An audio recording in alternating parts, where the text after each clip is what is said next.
Teams are launching 43-pointers a night. Offenses are built around spacing, and centers are often standing 20 feet from the basket. And then under the basket, there's a 350-pound monster that's mean and nasty.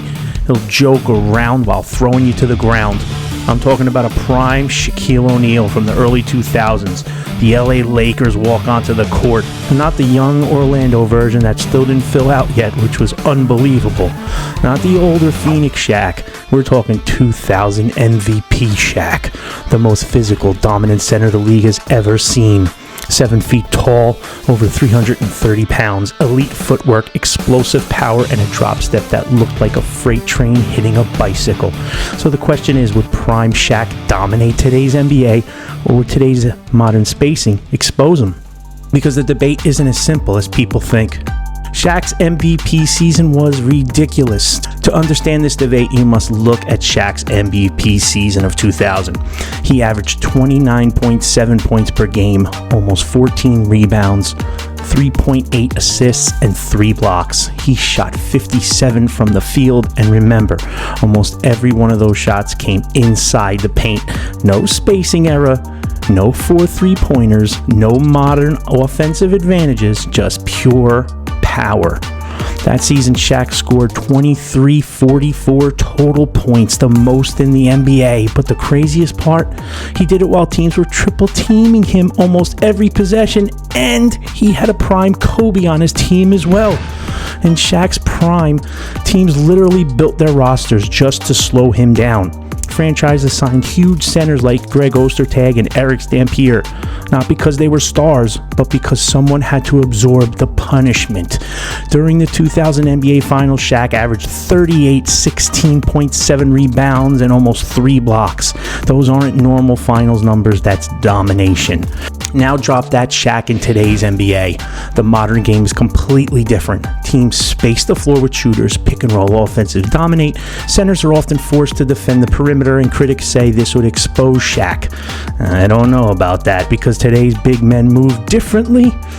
But players like Jokić and Embiid and Wemby stretch the floor and operate from the outside. So the question becomes, could Shaq survive the modern spacing era? But there's a bigger question. Who guards him?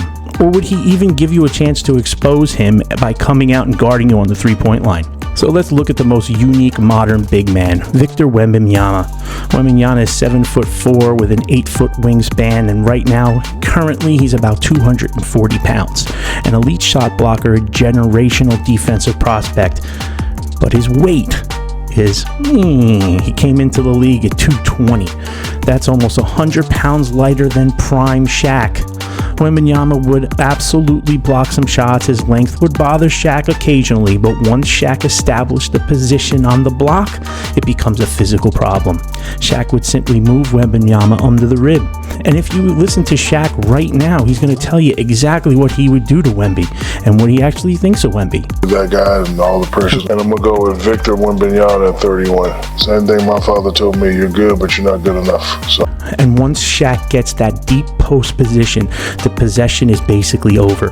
Wembanyama might get a highlight block once or twice, but over the course of a game, Shaq's power would take over and Wembanyama would be posterized. The size problem in today's NBA is the biggest reason Shaq would dominate today. Modern NBA centers are smaller, most weigh between 240 and 260 like a Wemby. Prime Shaq was 320 plus pounds of muscle, and let's face it, can you really see Nikola Jokić pounding with him 3 or 4 times a season? I don't think so. Or even in a 7-game series? Absolutely not. Prime Shaq was 320 plus pounds of pure muscle. There was no fat on my man until later on his career. The biggest reason Shaq would dominate today. I would definitely love to play in this era. You got a lot of bums making a lot of money. I would still bring the football pain, and I would be different. Oh, Shaq couldn't play in this era. You're crazy. He couldn't guard the 3. I hate big guys shooting 3s. As soon as Joker shoots a 3, I'm going to run right past him, and I'm going to post up in the lane for 100 seconds. Prime Shaq was 320 pounds of muscle. Pure muscle beast mode. That's not a mismatch. That's a different species altogether. Imagine Shaq posting up players like Anthony Davis and Bam Adebayo. Are you kidding me? Yeah, these guys are great defenders, but neither player has a mask to stop Shaq on the block.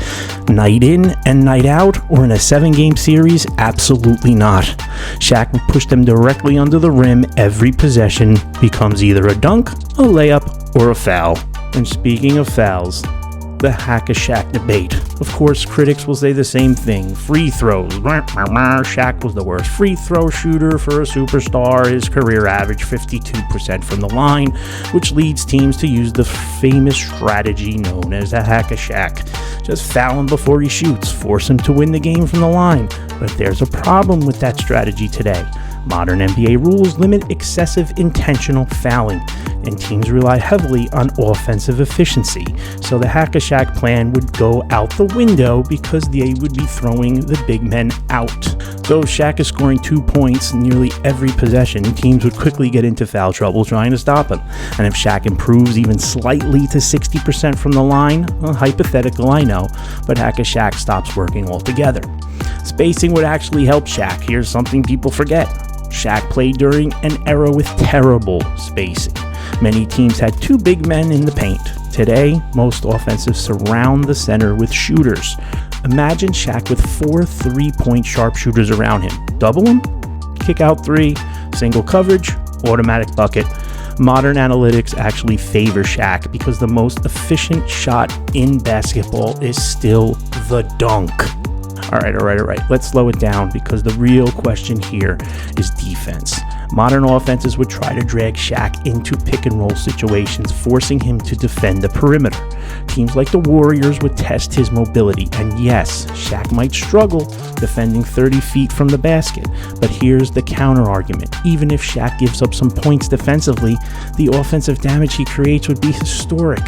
If Shaq is scoring over 30 points a night in the paint, teams would be forced to adjust. And once the league adjusts, bigger centers start coming back into the league again, just like they did during Shaq's era. So with all this being said, what would prime Shaq average today? With modern spacing, a modern pace, his stat line could realistically look like this: 34 points per game, 15 rebounds, 3 assists, and around 3 blocks on about 63 to 66% shooting. And maybe the most important stat, 13 free throws attempted per game, because defenders would have no other option but to foul him. With Shaquille O'Neal at that point in his career, there was no guarding him. So would prime Lakers Shaq dominate today? The answer is an astounding yes. He might struggle defending some modern offenses. Players like Wemby might get a few blocks, but over the course of a game and over the course of a season, Shaq's size, power, and efficiency would overwhelm the modern league. And just like the early 2000s, the NBA would once again have the same problem. Nobody could stop Shaq in the paint.